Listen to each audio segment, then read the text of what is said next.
This is Dr. Diana Wiley, and I am the host of Love, Lust, and Laughter. Earlier this month, May, my husband Brian and I went to Vancouver, BC for the premiere of a wonderful documentary about my good friend Candace, otherwise known as Candida Royalle, and the premiere was the documentary, and I'm Shona McDonald, the filmmaker, will be my guest next week. This week, Dr. Mark Schoen, who's been my friend for 30 years. Do you think it's that long, Mark? I think it is. About Close 30 years? Okay.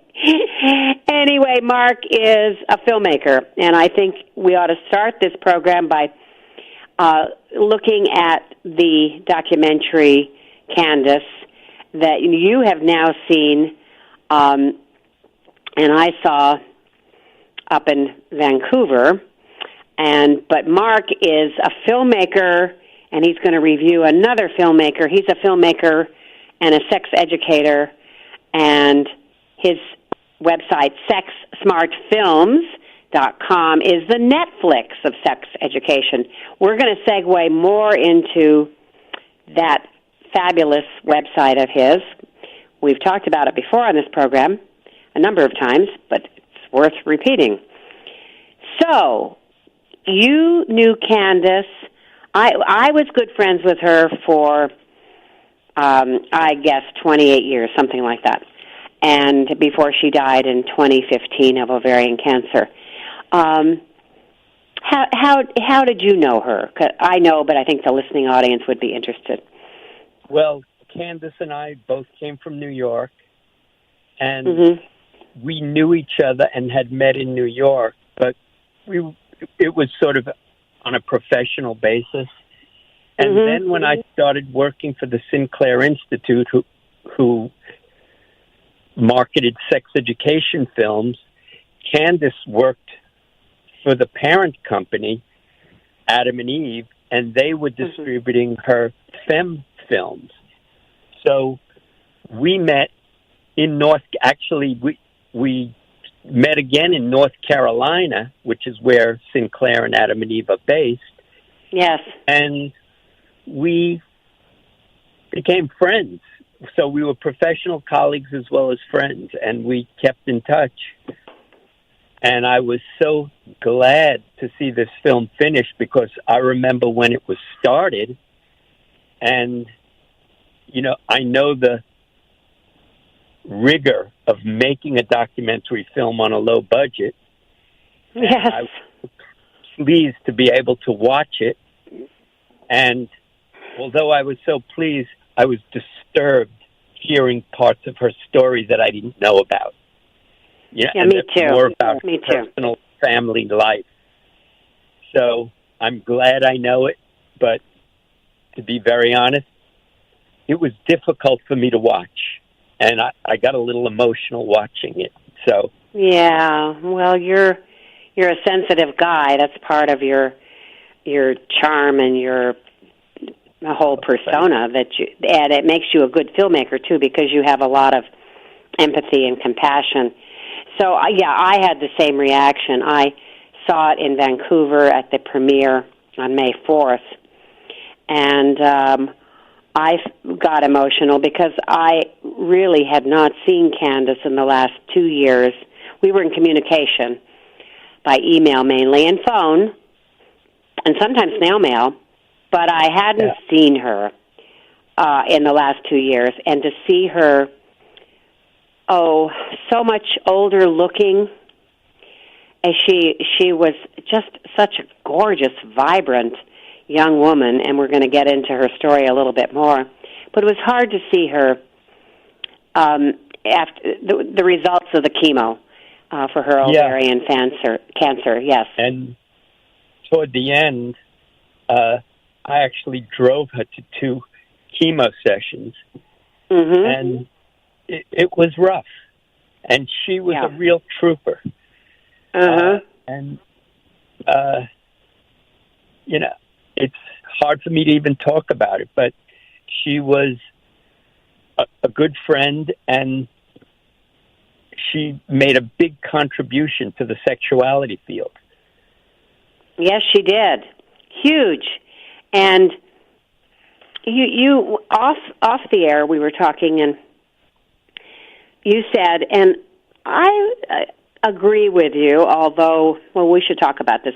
You were a little surprised that so much of this documentary focused on her personal family life rather than her professional life, which was huge, what she did with Femme Films.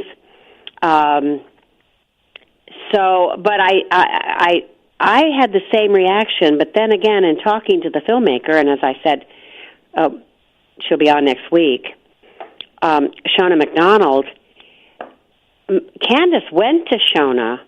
They met on some other film, maybe you know, some other film experience, and I think, because I know from my longtime friendship with Candace, she had a thorn in her side that was just gnawing at her for many years, and that is, what happened to my mother? And because her mother abandoned her, left her with her father when Candace was only 18 months old. So I suspect in fact, I know she said to Shona, I want to find out what happened to my mother, and I want this part of the story to be told. And it was hard for a lot of us who knew the more vibrant Candace, so filled with life, to see her ravaged actually by cancer.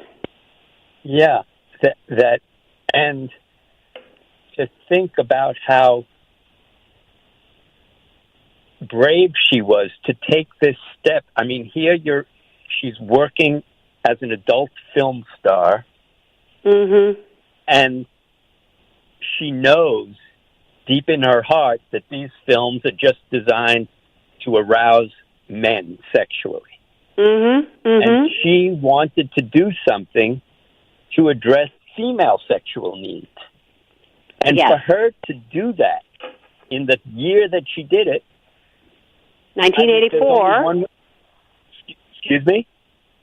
1984 is when she founded Femme. And so the only word I could use is amazing. And I remember when she did it, and I was amazed.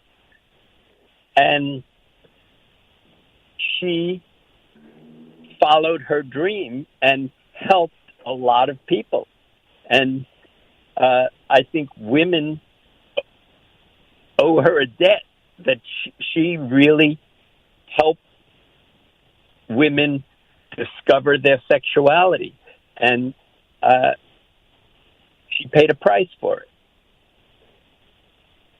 How do you see that she? I think I know what you mean, but how do you see that she paid a price for it? Well, when she first started making the films, she didn't have any idea how she was going to distribute them. And in 1984, right.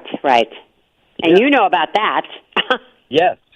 And so we talked about that, and she got linked up with Adam and Eve, and they saw her vision and helped her, develop it further. And she needed, most of the adult film companies would not have done that. So I give Adam and Eve credit because they, were able to see her vision and help her expand it. Yes. And Candace at the time was quoted, or somewhere in that vicinity, as saying, I wasn't interested in making the same old, typical, boring pornography. I wanted it to be something that women could enjoy. And, people needed to see female pleasure on screen. And that helped women. If they could see it on the screen, they might be able to ask for it more readily in their personal relationships, their personal sexual relationships. Well, if you look at research on sex education, there's a lot of research that says the average American sees today sees porn on the internet by the time they're 11, and for the majority of them, that's their only sex education. So that's pretty shocking, yeah. Yeah. And so look back at the kinds of films, and believe me, the people who are producing adult films aren't producing them to educate 11-year-olds. No, certainly not. Jeez. And that's why we're going to talk about this later in this program, but that's why your Sex Smart Films website is so essential for people's sex education. No, it's a huge problem. It's a huge problem because now these boys have access on their smartphones to all this porn, and they don't know what they're confused. But now, women, hopefully, they're seeking out films like Candace's that are female oriented. Mm-hmm. So I think that's an important ingredient. And not that I'm advocating adult films to use for sex education for children. No, but you have a very good sex education film, at least one, on your website, which is animated. And what is it about about navels? What is it called? Well, we have one called Belly Buttons or Navels about body parts. Right. And we have another one called The True Story of How Babies Are Made, which is an animated version of a Danish children's book that was written in 1972 by Per Holm Knudsen. And we have others. But well, and we're gonna talk a little bit more specifically about Sex Smart Films after we discuss the documentary a bit more that Shona. So she'll be my guest, and hopefully, because I really want to bookend you in this way anyway, between Shona McDonald and we'll have you June 4th for part 2. Hopefully we can do that. But did you have any other? I was going to say, I hope people get a chance to see this film about Candace, because she is a true pioneer in the adult film world. Yes. And I've talked to some young people today who see adult films from a female perspective, and they don't even know who Candace is. I know. That's right. That's right. So I think this is an important film because it documents her life and her work. And although, her life wasn't a bed of roses, she made the best of it. And she made a big She sure did.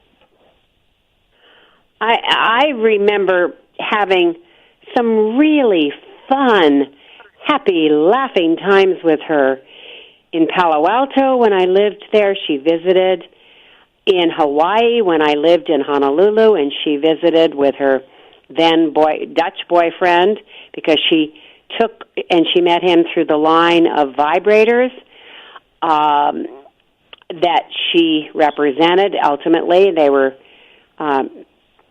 created and made in the Netherlands, and they were quite natural contours. They were quite good. I remember the old team, and I allowed myself to give a commercial for this in terms of on her website, my picture and my words.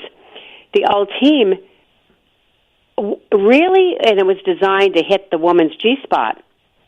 A little personal disclosure, I learned about my G-spot from using that old team. Uh-huh. It was a wonderful thing to discover.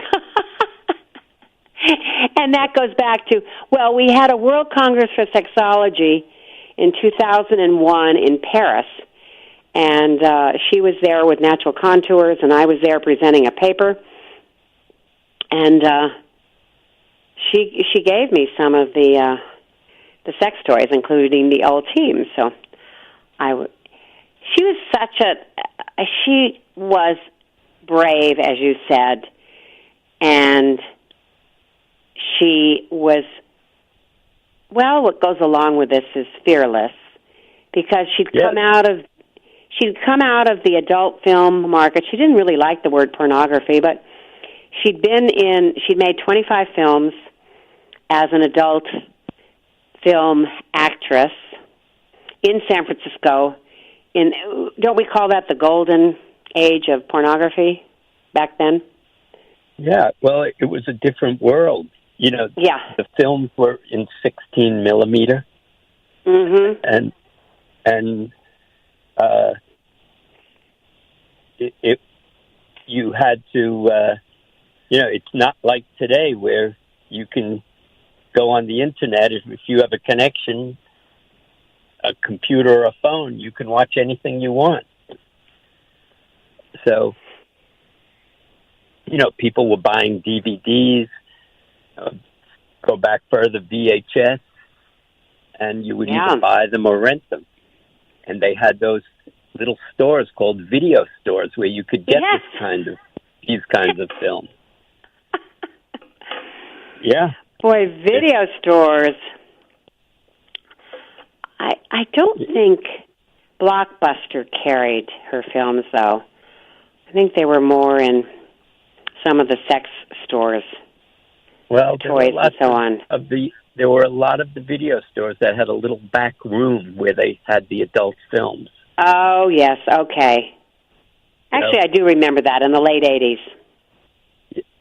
So it was, and I remember when Candace's films came out in VHS. Mm-hmm. And then I often recommended her films to certain couples that I was seeing back then, because we really can learn so much visually, and that's, that, of course, as a filmmaker, and it also encouraged couples to talk. You might see, and that's what I do when I loan them my Great Sex for a Lifetime, and which are all of those things are on your website. All of the I've made about 6 films over the many years for Sinclair Institute, and now it's pretty much streaming more than getting the actual DVD, isn't it? Yes, but you said one thing you just said is so important.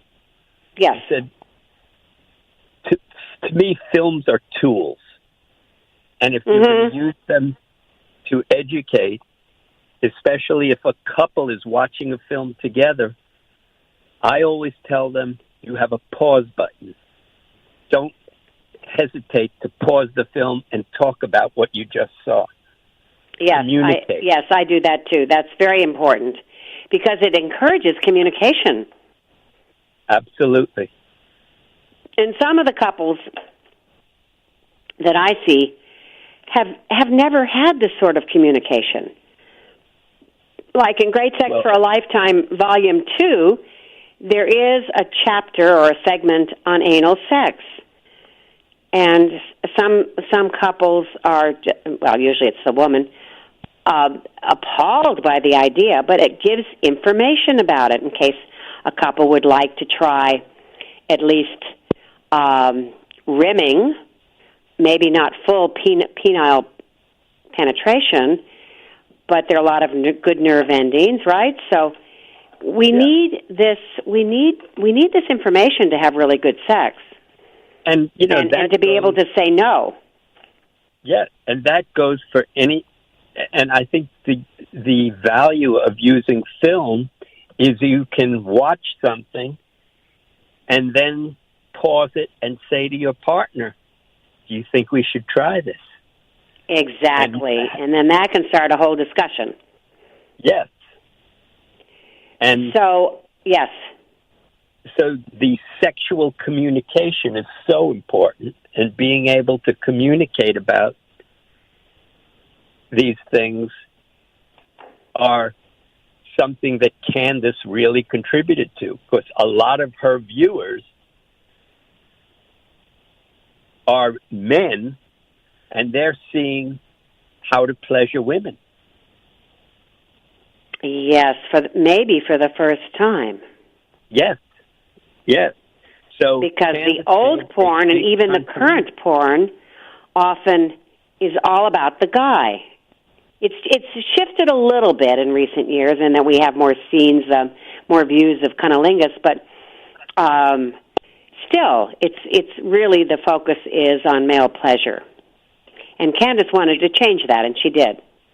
Yes, and the fact that she was the first to do that, I think, is very important. Well, I think it is too, and she said, I rewatched the documentary. She said the only way you know somebody loves you is to know you sexually, and she had that experience in her family, and that was something else she had to overcome. That and the fact that when she returned to New York in 1979 from San Francisco, she said in the documentary, I already had a scarlet letter on myself, but she said I still had to come back and see what else I could do, like get behind the camera. And this documentary, yes, it really documents her legacy. You know, that this is her contribution, and I can't overemphasize how important her life was to the sexuality field, and how important this documentary is, and people should try to see it. I'll discuss this next week with the filmmaker, Shona McDonald, but there will be another showing of the documentary, I think twice, in San Francisco. It'll be the first U.S. showing, and I believe that's the beginning of June. I'll get the actual dates next week when I talk to Shona. And, yeah, so you know that there are joys and frustrations of being a filmmaker, and you have made in your lifetime some 54 films, which I think is phenomenal. Can you tell our listeners what some of those films have been about? I know some are shorter and some are longer, but can you talk about that? The recent ones, one I did a documentary on transgender, which is called Trans, and it's on Amazon Prime and iTunes. I did a documentary about the life of Betty Dodson, and it's on sexsmartfilms.com, and it might be on iTunes as well. There's a film that I did years ago called Becoming Orgasmic, a sexual growth program for women, which is a documentary that shows what is said in the book by Joseph Lopiccolo and Julia Hyman, the same title. And it's a very important film, an important book, because it teaches a woman how to have an orgasm. So there are some women who have difficulty having orgasms or have never had an orgasm. And this is a step-by-step approach to doing it. And that's one film I'm very proud of. And then I did a lot of children's films.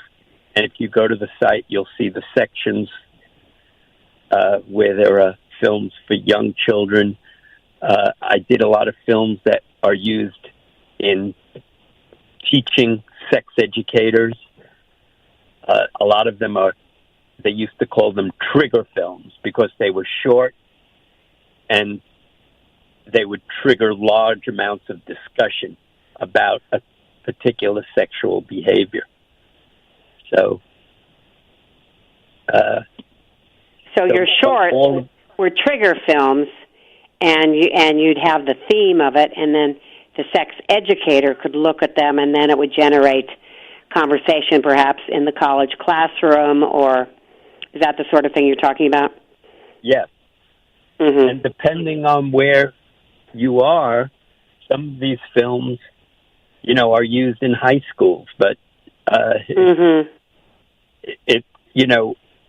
you look at the United States and you compare our sex education to European sex education, and they have sexual health in primary schools and are teaching kids about it. We, for the most part, don't have sex education in schools, and we do, but it's few and far between, and it's not like it's a mandated subject the way it is in European countries. And if you compare United States HIV rates and United States teen pregnancy rate to European, we are much, much higher than them. So yes, I think education plays a part. It sure does. The Scandinavian countries in particular have been more open about sexuality for a long time. Yes, and I spent time in Sweden, so I actually attended primary school classes and actually witnessed what they do. Is that right? I didn't know that, Mark. I've known you a long time. I did not know that little factoid. Yes. Yeah, nothing like seeing it firsthand. And was that one reason you decided to feature one of those films on Sex Smart? Well, I actually saw this Danish children's book in Sweden, and years later, I contacted the book writer, Per Holm Knudsen, in Denmark, and I said, I'd like to make a film, but I need your permission. And he gave me his permission. And the book is still out in English. It's called The True Story of How Babies Are Made. And we just took that book and animated it and narrated it. So, I've recommended that to so many of my clients with young children. It's just a great way to start that sex education conversation. And what I always say is that you don't have the sex talk with your kid at age 12.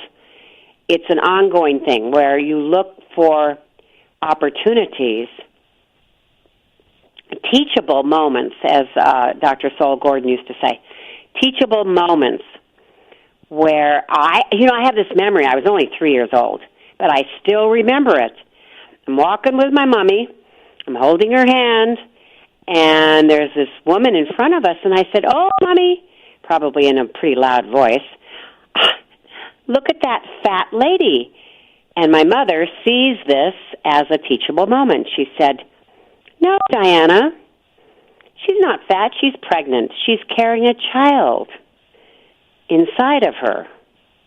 Well, good for my mother. And my parents were always open about sexuality, and plus they were very affectionate with each other. So I had a very good early experience, whereas a lot of people in the field have not. And they're trying to find out why they're so fucked up, sexually speaking. Mm-hmm. So I was very, I know how lucky I was. But, yeah. You were an exception to the rule. Mm-hmm. Yeah. But one of the things that I was amazed, a few years ago, 3 or 4 years ago, on a Sunday evening in Sweden, they showed this 1-minute animated film, and it was an animated talking penis and a talking vulva. It was shown on television on a Sunday night, Yeah. and it was to teach children the accurate names of body parts. Oh, And very good.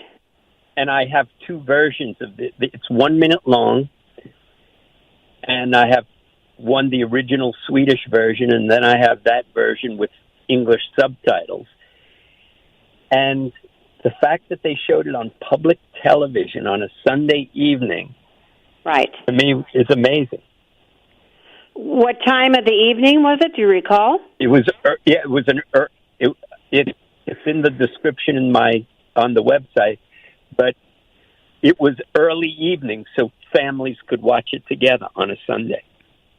See, and then they could talk. It'd be a trigger. It'd be a springboard for discussion, and that's so valuable because so many families, just don't talk about it, and there are all these secrets, and then there are all these religious prohibitions. Well, I cannot tell you, after 38 years of being in this business, I have heard so many stories that have absolutely derailed the individual's or the couple's sexuality. Well, if you look at our children, if you went around a classroom of 20 or 25 children and you asked them to name the genitals, you'd probably get 20 to 25 different names. Mm-hmm. Because parents aren't using the real names. No. They're, instead of saying penis, they might say the pee-pee, or I guess that's in one of your films. It's a good thing to know, to say the names of the body parts. And if there are any parents of young children out there listening, there are, besides Mark's films, there are also books that can help parents of young children initiate this conversation. And you don't want to give the kid too much before they're ready. The joke about the kid asking at 5, where do babies come from? And the father goes on, or anyway, goes on and on and on and on, and all he was asking for was where he was conceived, ultimately. He just wanted to know. But so you have to make it age appropriate for your kid. Yeah, and unfortunately, in our country, we're just passing on what was passed on to us, and that was no sex education. So we've got to break the mold, so to speak, and start educating our children, and it's for their own pleasure and for their safety. So that's right. Say that again, because that is exactly right. These conversations need to take place for the kids' pleasure and safety. Yeah. So that they know about pregnancy, they know about disease. They teach kids about condom use at a very early age. They teach them about condom use before they are sexually active. Here, kids might have a pregnancy scare or a disease scare, and that's when they start looking for condoms. So we need to encourage this type of education. We really, really do, and it's intimidating. I was also the exception to the rule in that my parents, when I was in 5th grade and my sister was a little bit younger, were captive audience from Santa Barbara back to Los Angeles where we lived. And so we got the facts of life talk from my father, who was driving the car, and my mother, who would jump in on menstruation. Now, that was very unusual in 1955. I'll say. If you look, and the message of, I was lucky. I know I was lucky. It's probably one reason I became a sex therapist. I was always interested in sexuality, and I could see that my parents were affectionate. They were never inappropriate, but they were affectionate with each other. My father would come up behind my mother when she was cooking and put his arms around her, and sometimes I'd see her see him giving her butt a pat, a little pat on the butt. And it was kind of sweet. And another time I remember walking into the bathroom, they hadn't locked the door, and they're both in the bathtub having a bubble bath, laughing. And I'm about 7. So I learned early on that, a man and a woman could be playful together and have fun and touch each other, and it was pretty nice. Pretty nice. Good memories. What? I said good memories. They are good memories. And there's something about the brain that stores away certain memories that really make an impact, right? Yes, absolutely. Yeah. So, I was yes. just to give you a sense, the month of May is Transgender Pride Month here in Washington, D.C. Oh, yeah, let's talk about your movie, Trans, yes. And I showed it at an event, and after, there was a Q&A, and a couple with a 7-year-old little girl comes up to me, and as if they knew me, and said, "Hi, this is Susan. She's in so-and-so's class, my grandson's class in school." Mm-hmm. It turns out this little girl is transgender. Mm-hmm. And so the next day I saw my grandson, and I said to him, "Is there a girl named Eliana in your class?" And he said, "Yeah." And I said, "Did you know she's transgender?" And he said, "Yeah." Like, what's the big deal? And I what's thought, the big deal? Here the family spoke to the administrators and the teachers. The teachers educated the kids.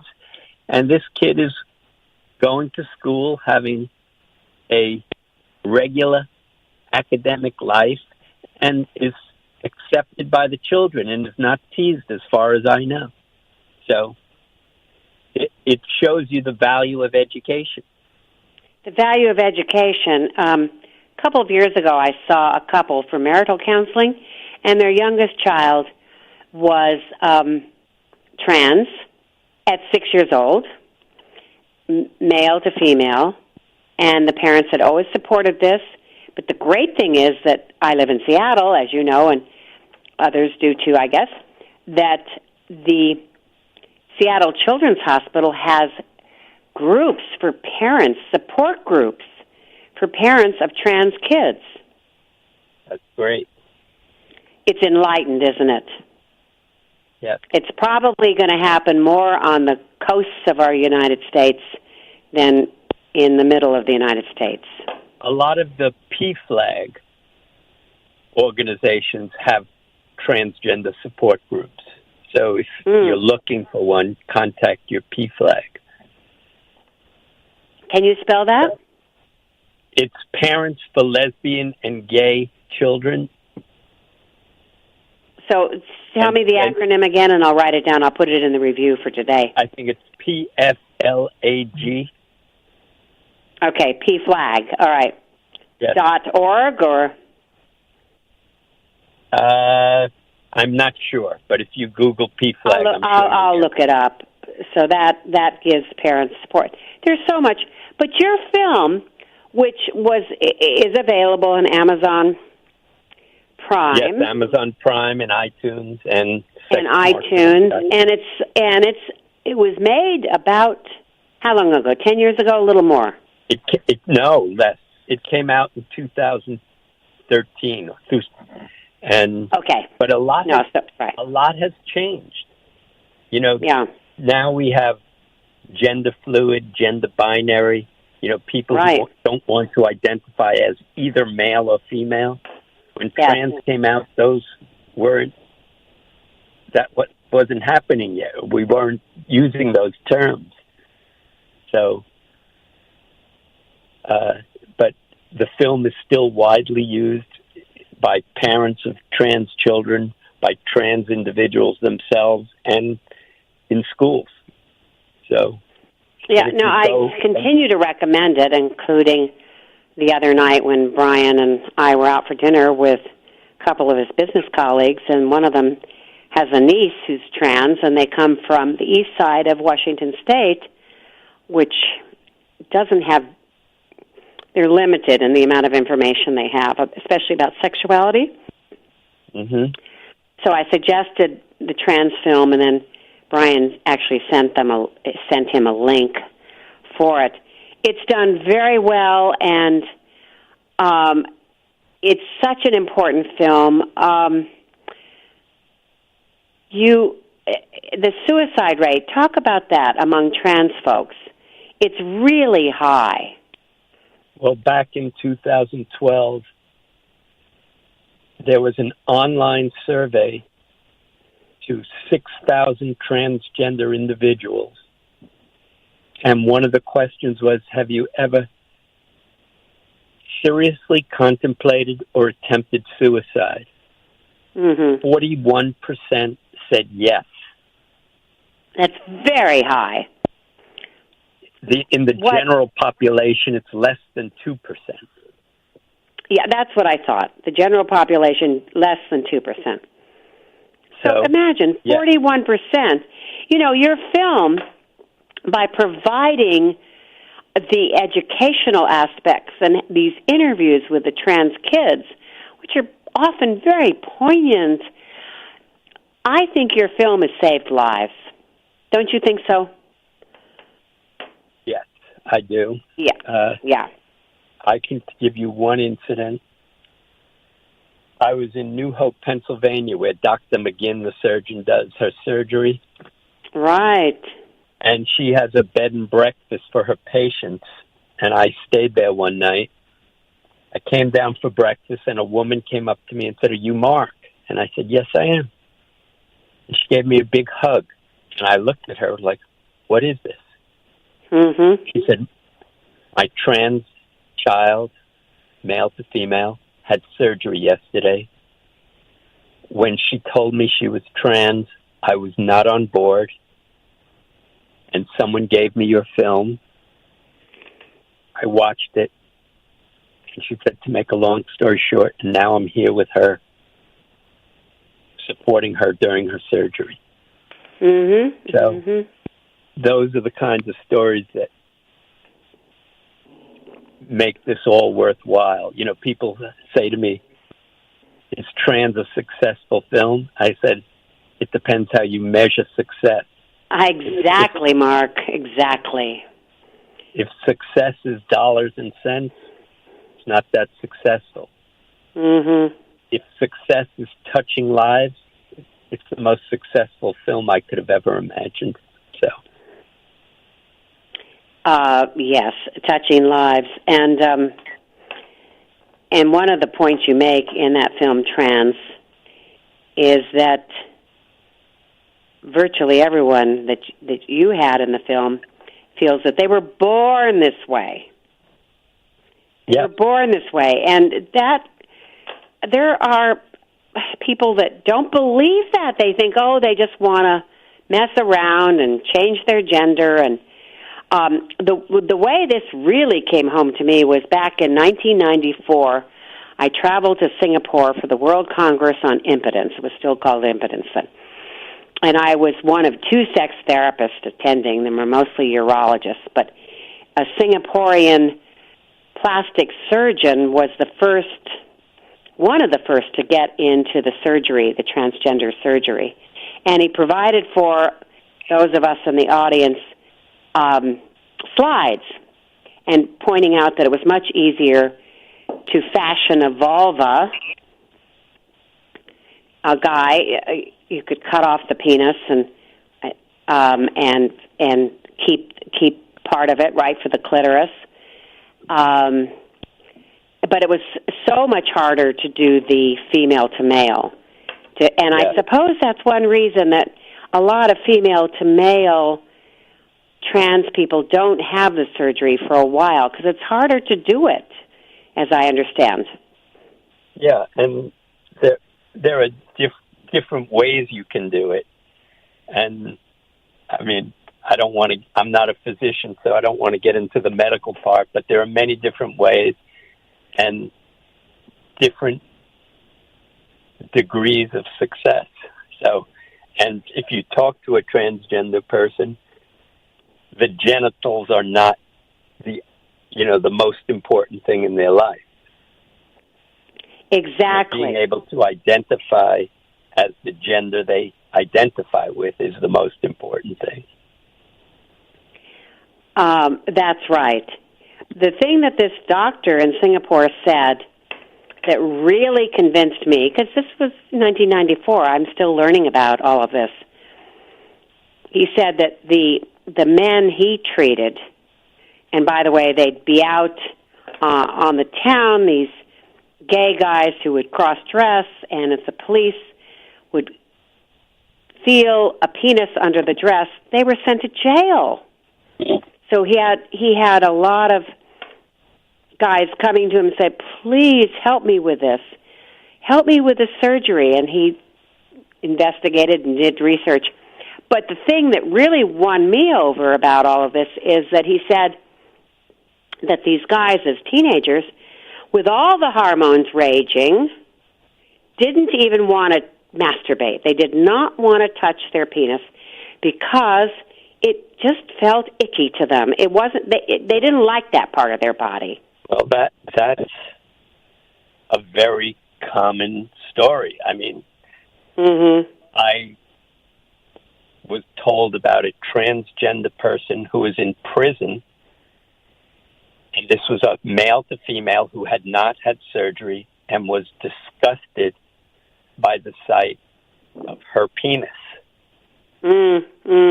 And after being in prison for a number of years, she mutilated her penis.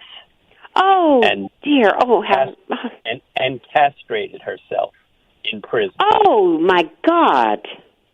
Yeah. So. Did she survive it? Yes, she did. Oh, how sad. You know, I know you have to leave just a few minutes early, but I really want to discuss with you in part 2 the current documentary that you're working on, which is so important, and that can be found on the website loveafterwar.org. So give us a little, give us just a little taste of it, of what it's about, because it's really important, and I think we're going to discuss this on June 4th. It's about people who've been in the military and have either been wounded in combat or wounded mentally, and it's about after they get out of the military, how this stuff affects their intimate life at home. And an example is one fellow was a young man, and he was a sniper, and he was in Iraq, and snipers are ordered when to fire. And there was a man on the street indiscriminately throwing bombs into houses, stores, vehicles,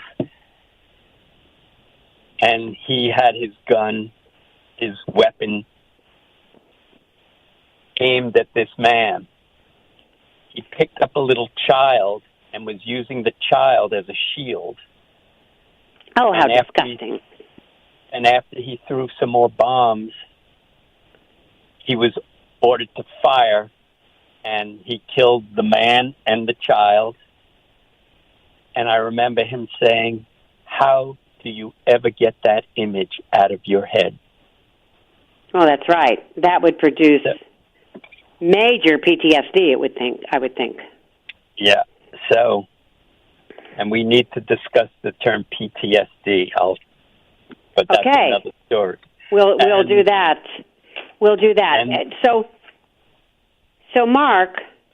Yes.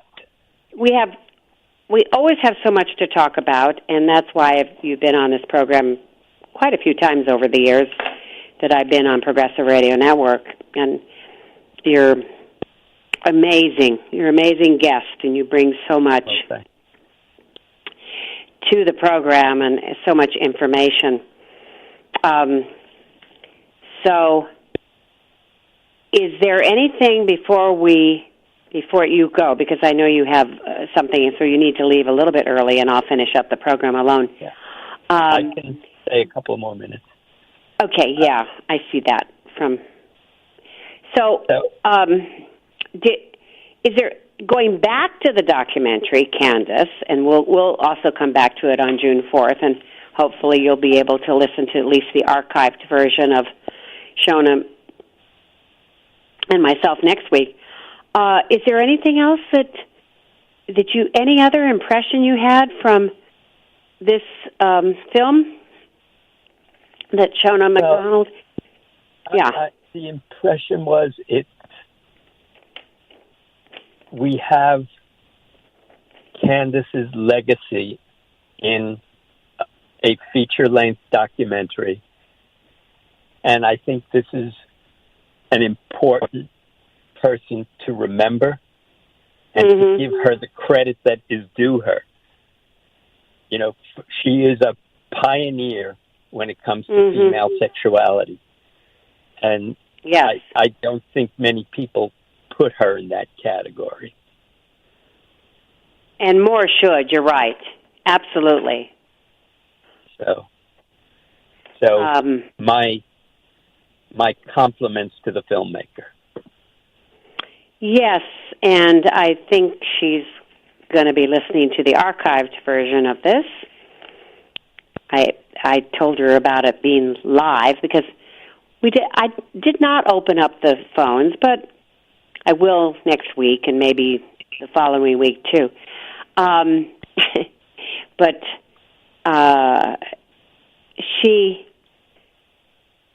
wanted to call in, but she had a conflict. So, but I know she'll listen. Shona MacDonald, the filmmaker, will. And as a filmmaker, you can appreciate the difficulties she had with this. A low budget, and you know, she had a person who's telling their story, so it's not like we have a script outline. You know, so I'm sure the editing process was lengthy, and I think she did a great job. Lovely to hear, and I think Shona would like to hear that too. Thank you so much, Dr. Mark Schoen, for your contributions today. They're always just excellent, and I appreciate you so much, and I'm so glad we're friends. Dr. Diana, thank you, and I look forward to talking to you again. Thank you so much, and you're going to go and do something with your daughter. I love it that you're family oriented. Well, thank you. Thank you again, Mark. So he's going to sign off, and we'll have him back, if all goes well, June 4th. Bye-bye, Mark. Bye-bye. Bye. So you've got me now. And one of the things that Candace said in her film is it was kind of confusing. This is all about the sexual revolution, and she was part of it in San Francisco in the 70s. And she said, it was kind of confusing. It gave us our right to say yes, but took away our right to say no. Boy, wow. And then she says, finally I had to admit to myself at a certain point that I had a lot of conflict. Doesn't that statement, though, feed into all this consent business that we've had at the forefront in the last couple of years? Took away our right to say no. Candace did, in 2004, because she stopped making her films. She started to get ill in 2000, and she then wrote a book, and I worked with her on this. And the book is wonderful, How to Tell a Naked Man What to Do. sex advice from a woman who knows. And the blurb that I put in there, so this is 2004. For years, I have loaned Candida Royale's enlightening and exhilarating films to clients in search of a reliable orgasm. Now, with this book, I have another fine addition to my sexuality library. Candida's sex life is fascinating, and she tells all. You'll want to send her a thank you note after reading How to Tell a Naked Man What to Do. Diana Wiley, Ph.D., and at the time I was sex therapist at UCLA's Female Sexual Medicine Center. And then she inscribed my book, and this is a treasure for me. I really miss her. For Diana, my sister in all that's fun and delicious. Love, Candace. And, yeah, that's how she was. She was fun, and she appreciated that I was fun. She appreciated that I was a legitimate sex therapist who'd always admired her and thought that she had so much to contribute. And and she did contribute a lot to perhaps people having more passionate lives. I mean, I really feel that having frequent sex does much more than release tensions. You know me, Dr. Diana. I'm sex positive. It raises your self-esteem. It reestablishes your closeness with your partner. It defines your status as a woman or a man, really. And it demonstrates that somebody needs you and desires you, not just every now and then, but all the time. That's what frequent sex does. And Candace contributed a lot to that. And so has Dr. Mark Schoen with his films. And I'll put this on my summary. But you do need to go to his website, sexsmartfilms.com. Okay, there's the music. Talk to you next week with the filmmaker, Shona McDonald. Bye-bye, everybody. Con che libro affascini il tuo cuore e se ti perderai nel labirinto di un amaro autore